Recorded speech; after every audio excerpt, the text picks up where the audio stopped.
成年人世界里最不想承认却又不得不承认的规律，便是文明的顶峰往往需要野蛮来奠基。有时候把我们从深渊里拉上来的不是天使温暖的手，而是魔鬼那只沾满鲜血的铁腕。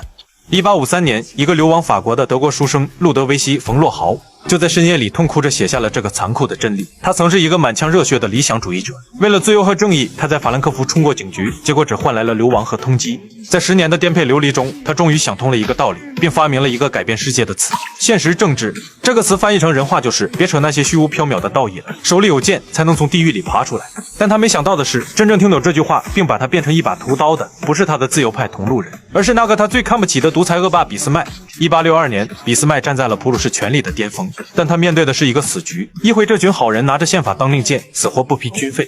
在自由派眼里，宪法是天，这是底线，是信仰，哪怕国家亡了，规矩不能坏。但在俾斯麦眼里，宪法是纸。俾斯麦走上讲台，对着那群还在纠结法律条文的议员说出了那句震碎三观的铁血宣言。德意志看向普鲁士，不是看你们有多自由，而是看你们的拳头有多硬。当代的重大问题靠辩论是没用的，那是1848年犯下的愚蠢错误，现在要用铁和血。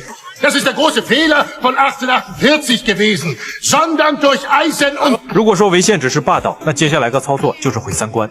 作为地主阶级的代言人，俾斯麦本该最恨搞工人运动的拉萨尔，他是社会主义者，但在1863年，这两人竟然坐在了一起谈笑风生。自由派们都吓傻了，这不科学啊！猫怎么能和老鼠做朋友？这正是俾斯麦的高明之处。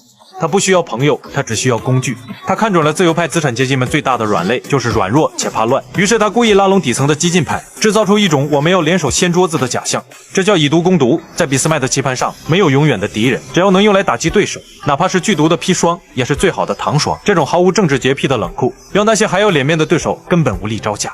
真正让俾斯麦封神的是他在外交上的黑暗算法。1863年，波兰人起义反抗俄国暴政，全欧洲的有识之士都在为波兰呐喊，觉得这是正义对抗邪恶。但俾斯麦从不走寻常路，他毫不犹豫地站在了俄国这边。他签了一纸协定，帮着俄国抓捕波兰难民，默认了那场导致上万人流放的惨剧。议会骂他没人性，历史学家骂他冷血，但俾斯麦心里那本账算得比谁都精。死掉1万个波兰人，我很遗憾，但如果用他们的血换来俄国这个巨人的欠我一个人情，那普鲁士的后背就安全了。事实证明，他赌赢了。后来，当普鲁士痛打奥地利和法国时，庞大的俄国因为这份带血的人情，始终袖手旁观。俾斯麦踩着波兰人的尸骨，为德国铺平了统一的红地毯。1866年，俾斯麦终于完成了他的拼图。